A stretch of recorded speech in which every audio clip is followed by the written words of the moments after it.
ओम शांति। योग अभ्यास करने के लिए स्थिर मति अर्थात मन और बुद्धि का स्थिर होना आवश्यक है। योग अभ्यास में एक तो बुद्धि की स्थिरता का और दूसरे मन की एकाग्रता एवं तल्लीनता का बहुत महत्व होता है, परंतु यह समझने योग्य है कि बुद्धि में स्थिर अर्थात स्थायी कैसे हो। बुद्धि स्थायी तभी होगी जब बुद्धि एकमत होगी और मन तथा बुद्धि में भी एकता होगी। हमारे कथन का भाव यह है कि यदि मनुष्य के मंतव्य अथवा विश्वास स्थिर नहीं होंगे तो उसकी बुद्धि भी स्थिर नहीं होगी। अभी अभी एक सिद्धांत में निश्चय करके फिर दूसरे ही क्षण यदि मनुष्य वहां से हिल जाएगा तो उसे स्थिर मति नहीं कहा जाएगा, जबकि योग अभ्यास के लिए स्थिर मति होना आवश्यक है, अर्थात मन और बुद्धि की एकाग्रता का होना आवश्यक है। इसलिए गीता में भी कहा गया है कि निश्चय आत्मा ही को योग अभ्यास में सफलता प्राप्त होती है। अतः मनुष्य को चाहिए कि वह अपने सभी संदेहों को मिटाकर गत संदेह होकर अपने विश्वास को टिकाऊ बनाए, तभी वह योग में टिक सकेगा। दूसरी बात यह है कि मन और बुद्धि में भी एकता होनी चाहिए। इस बात को स्पष्ट करने के लिए हम एक उदाहरण लेते हैं।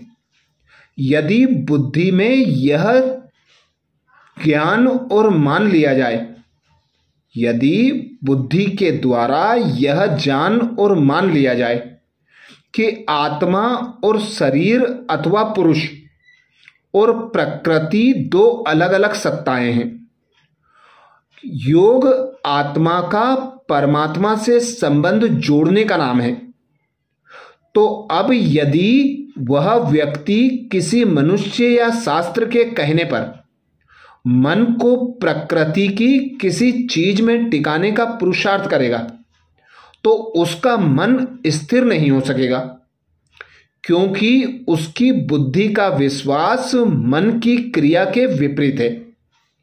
उसकी बुद्धि तो मानती है कि प्रकृति जड़ है और योग चेतन एवं आनंद स्वरूप परमात्मा से ही लगाना है, और मन प्रकृति की वस्तु पर स्थिर होने का यत्न कर रहा है। दोनों का तालमेल न होने से योग के सच्चे आनंद की प्राप्ति नहीं होगी। पुनश्च यदि बुद्धि में आत्मा और परमात्मा का ज्ञान न हो तो भी मन को अपने पुरुषार्थ में वृद्धि का सहयोग नहीं मिलेगा, बल्कि बुद्धि को छोड़ मन को अपनी क्रिया करनी पड़ेगी। आज योग अभ्यास की ऐसी ही अवस्थाएं हैं। आज कुछ लोग अर्थ खुली आंखों से मन को नासिका के अग्रभाग पर टिकाने का यत्न करते हैं। उन्हें या तो यह ज्ञान नहीं कि शरीर तो 5 तत्वों का पुतला है और इसके किसी भाग पर मन को एकाग्र करना वास्तव में योग नहीं, क्योंकि योग तो परमात्मा से होना चाहिए। यदि उन्हें यह ज्ञान है तो फिर इस प्रकार के अभ्यास में मन और बुद्धि की एकता हो नहीं सकती। अन्य कुछ लोग मोमबत्ती जलाकर उसकी लो पर त्राटक करते या मन को एकाग्र करते हैं, परंतु वास्तव में तो यह भी प्रकृति का ही प्रकाश है। मन को तो ज्योतिर स्वरूप मन को तो ज्योति स्वरूप शोक रहित परमात्मा पर एकाग्र करना चाहिए, जो कि हमारे परम पिता हैं। इसी प्रकार अन्य कुछ लोग अपनी भ्रकुटी में मन एकाग्र करते हैं। भ्रकुटी में निवास करने वाली आत्मा के स्वरूप में स्थिर होना ही योग है। योग अभ्यासी को तो इस सत्यता का मनन करना चाहिए कि मैं भ्रकुटी में रहने वाली एक ज्योतिर्बिंदु आत्मा अर्थात इस शरीर को चलाने वाली शक्ति हूं। अतः एक बार फिर स्पष्ट करते हुए संक्षेप में हम कह सकते हैं कि यह संसार एक सागर के समान है, जिसमें हर्ष शोक हानि लाभ निंदा स्तुति की लहरें उठती रहती हैं। योग अभ्यासी कछुए की तरह स्वयं को कर्मेंद्रियों से न्यारा करके मन रूपी चक्षु से परमात्मा के वासी ज्योतिर्बिंदु परम धाम निवासी परमात्मा ज्योतिर्बिंदु शिव को देखता है और उन्हीं के स्वरूप में मन को समाहित करता है।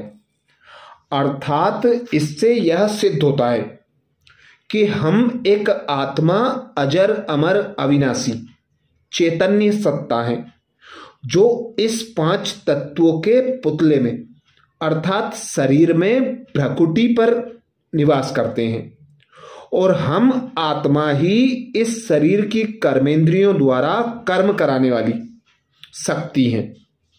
तो जब हम यह यथार्थ रीति जान लेते हैं कि हम शरीर नहीं हैं, हम एक निराकार ज्योतिर्बिंदु स्वरूप आत्मा हैं, शक्ति हैं, प्राण हैं, तो जब यह स्मृति पक्की हो जाती है तो हम जब भी स्व स्थिति में स्थित होते हैं तो हमारा मन और बुद्धि भी एकाग्र होने लगता है।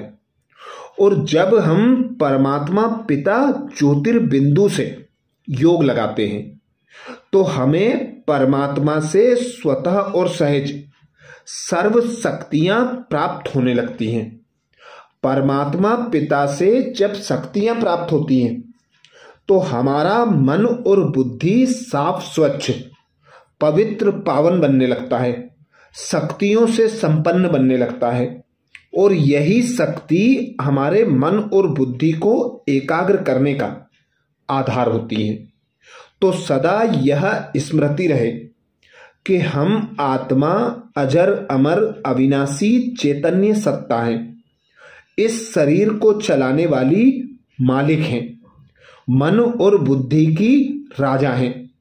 मन और बुद्धि की राजा बनकर ही हम मन और बुद्धि पर राज कर सकते हैं।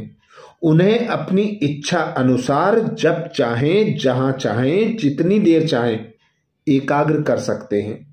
तो यथार्थ योग यही है कि आत्मा परमात्मा को याद करे, परमात्मा पिता से शक्तियां ग्रहण करे और स्वयं को शक्तियों से संपन्न बना ले। अच्छा, ओम शांति।